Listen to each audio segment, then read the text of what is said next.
so cold. I just looked a second ago, it said it's 32 in the garage. It was 0 degrees this morning when I went to the gym. And this Florida guy is just getting used to it. I hope you had a really great Christmas, holiday, New Year, whatever you celebrate. Hope it was wonderful for you. Sorry, I hope you excuse my absence. I actually took a few weeks off. I had to complete my Utah real estate broker education requirements to get my broker's license out here. And so I finished that up and should be taking the test here in the next couple of weeks. And I wanted to take some good time off with the family and the kids. We had a wonderful Christmas and just had a really, really good time. Today is January 2nd, and I'm ready to get back to work. Today's video, oh, by the way, if you're not following me on Instagram, I wasn't super quiet over there. I mean, I was more quiet than normal. But if you follow me on Instagram, you can usually keep tabs on what's going on. So, once I get done with this, next week I'm gonna publish a little quick day trip I did with Lily. And then after that, I go right into my trip with AJ and Cullen in Death Valley, which was an amazing trip. I can't wait to share that with you. And so, yeah, without further ado.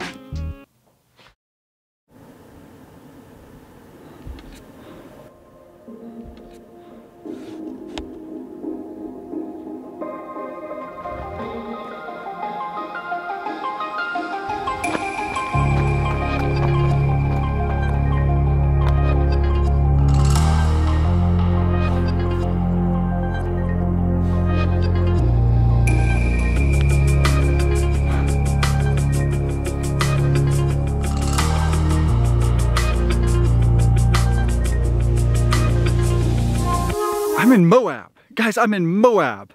This was just super last minute. I'm not even down here for myself, actually. I brought Noah down here, and one of the other boys with church, with just like a Boy Scout. They're out there riding mountain bikes, and I'm not. And I'm gonna do some exploring. I don't really even know exactly where we are. I know that the Clonzo trailhead is just over there. We started going down this road following Google Maps, and Google Maps took us this kind of like weird gnarly way, and you know, I think the 4Runner is going to be fine, but what we're about to do would not be okay with one of the other vehicles that we had with us. So everybody stopped up there, pulled off, they parked, and we're gonna meet them for lunch. But in the meantime, I've got about, I actually don't know how long I have. I just realized right now that they didn't tell me a time to be there. So I think I'm just gonna go right there, and then we'll probably go do some exploring after lunch. There is, well, it's Moab, man. There's tons of stuff to see around here. Let's get started.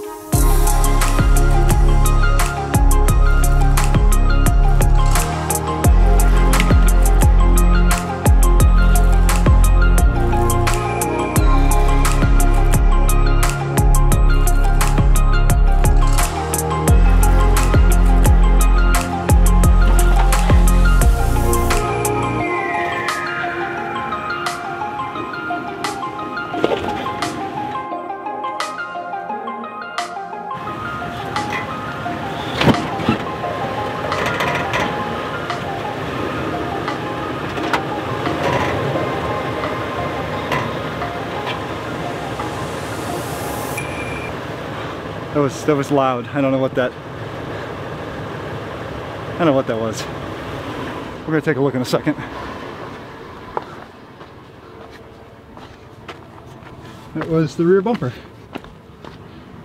Came crashing down right there. Well, for those of you that have been wondering why I got stuff like this, this is why. I mean, of course this could have been avoided, but if that had been the factory bumper, that would have been an issue. It might have ripped it off, might have caused damage, which wouldn't have really mattered, but if it would have ripped it off in the field, that would have not been cool, because then you gotta deal with that. But metal bumper, that's what it's for. Kind of exciting that I'm breaking it in already, huh? Get some nice, you know, good Beauty marks on there.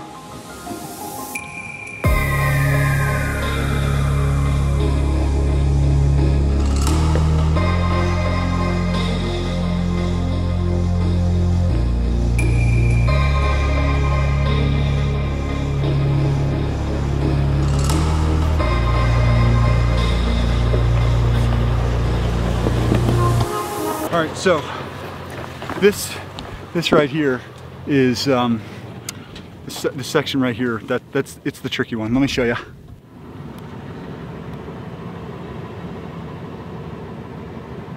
We got a little beauty mark there.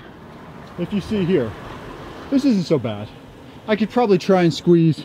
I could probably squeeze that out, but I don't really want to. It's a little too dramatic. I don't think I need to. But I'm going to come in around here, and I'm going to come down like this. I want passenger to be there, you know, driver to be around here somewhere, and I got to come this way directly towards you, because down here, if I stay to the right, it gets particularly nasty right over here. Let me show you.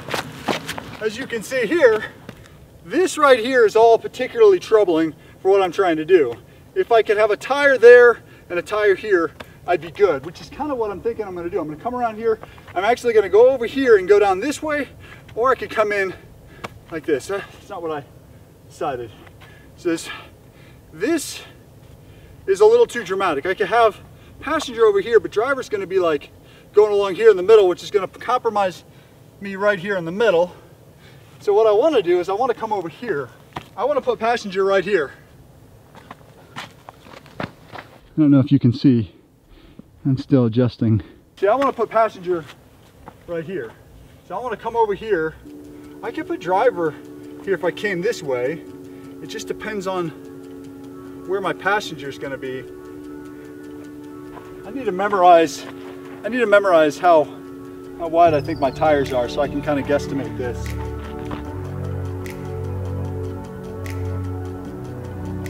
I think I'd rather come here, put passenger here, driver over here, and then just cut it and come around here. Once I can get through this, I'm good.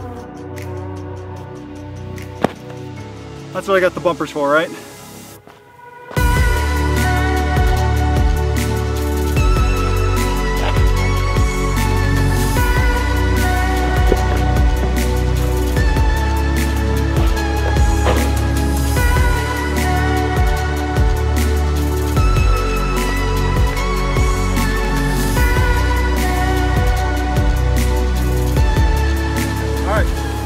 Where I want to be, right here. So I need to straighten out passenger. I wish I had a spotter. Just take it slow. I got smart. Check this out. I'm going to switch over to the footage. Actually, I got to record. Now I'm recording. Check this out. So this will give me the visibility that I need. Let's do it.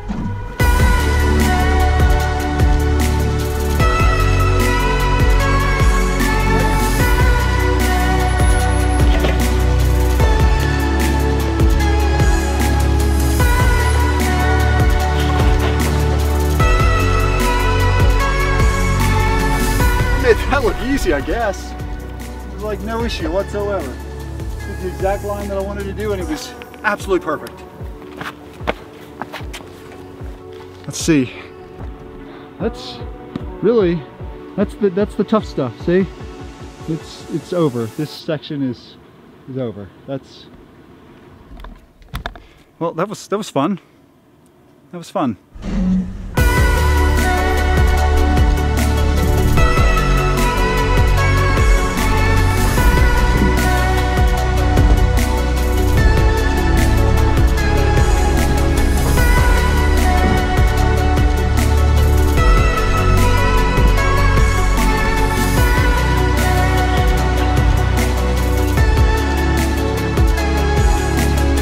Okay, so where I'm at, I'm just north of Moab. Apparently this is a very popular mountain biking, not just Moab in general, I'm talking about like where I'm at up north of Moab. It's called Klonzo Trailhead, K-L-O-N-Z-O. If you want, remember, if you want my maps, like an actual recording of like our tracks and waypoints and everything, make sure you go over to our Patreon page and support us there. And I have all that stuff available to our patrons, whatever it is. Anyway, I'm coming over here to meet them for lunch. I don't see anybody over here yet. I'm not sure what time.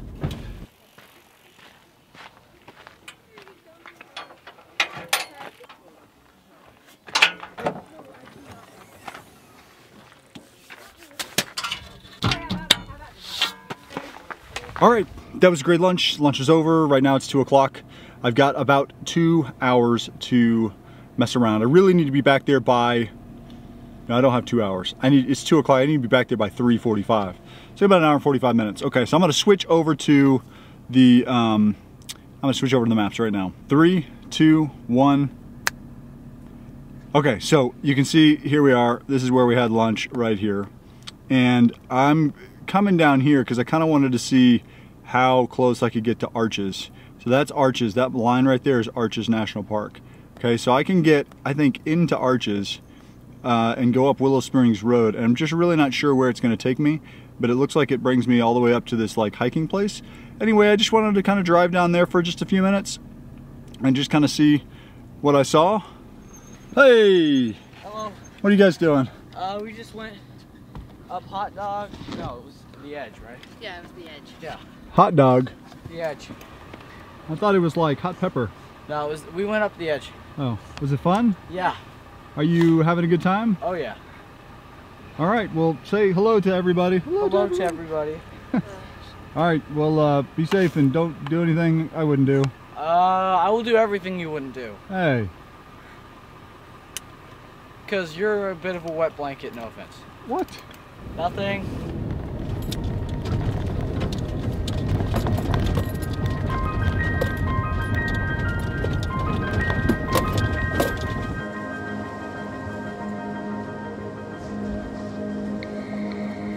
What's going on? You guys having fun? Wow. It's pretty awesome, huh? Yeah?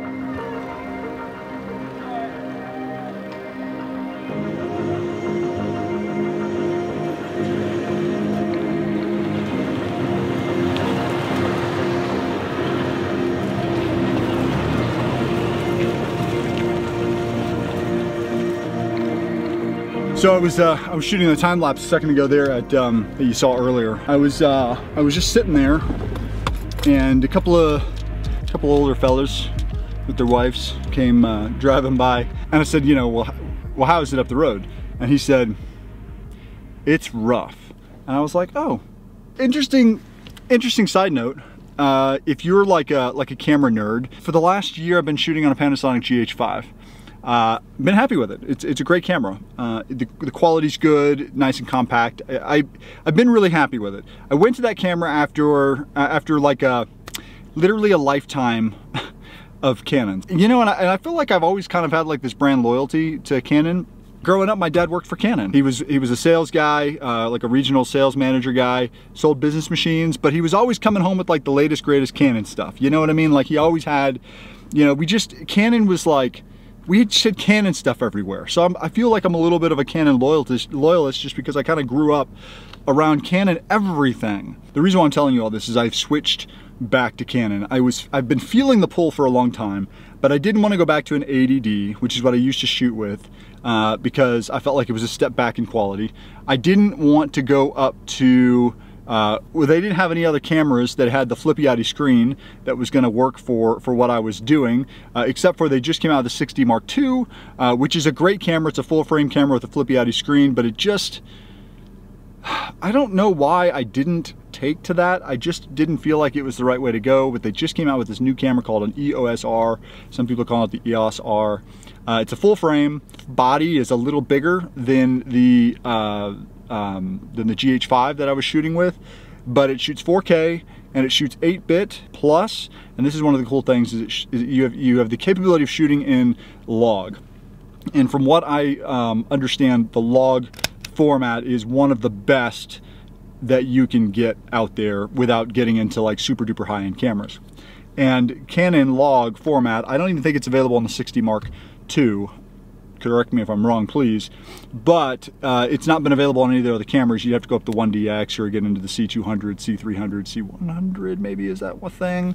You got to get into the more professional grade, expensive cameras that are big, and I'm not interested in. And the reason why I'm telling you all this is because this video is a bit of an experiment.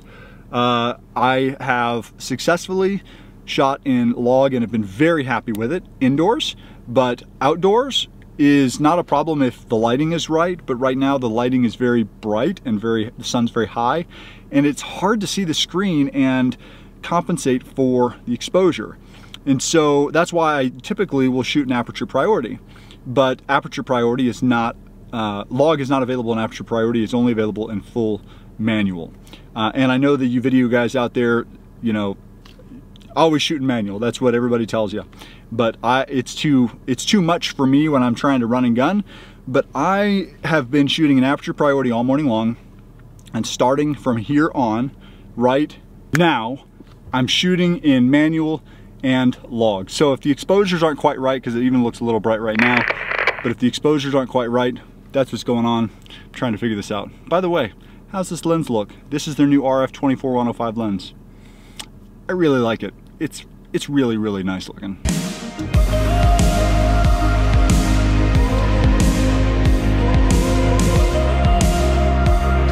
I wonder if this is what they were talking about when they said it's rough. You know, you can see a lot of people have scraped their, you know, something or others right there. But, you know, approaching it, it looks a little intimidating. I mean, you know, this is nothing for us.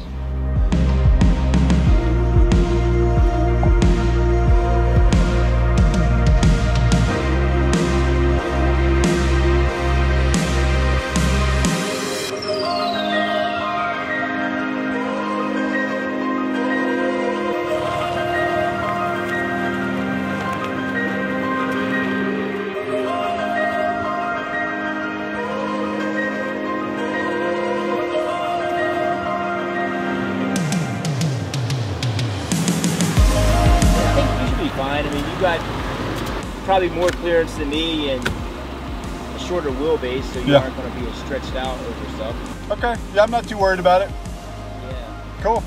All right, man, well, good luck. So that guy, you heard him. I mean, he said it was, you know, a little rough, but it's been fine. Oh, see, this is why I like aperture priority, because it does all that. I don't even have to think about it. Watch this. All right, let's see if I can figure this out. There we go. How's that? Is that better? That's why I like aperture priority, because I don't have to worry about my setting. All right, holding the camera and driving doesn't really work, so.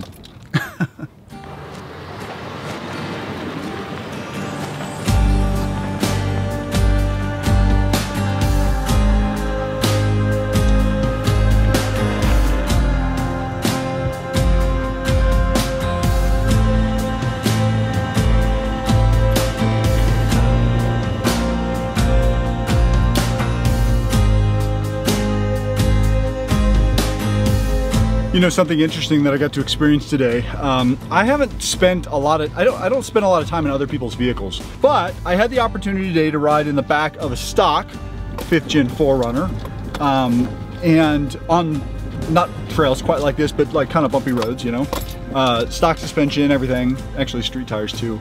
And then I also had the opportunity to ride in like just a Dodge Ram pickup truck, a regular old pickup truck.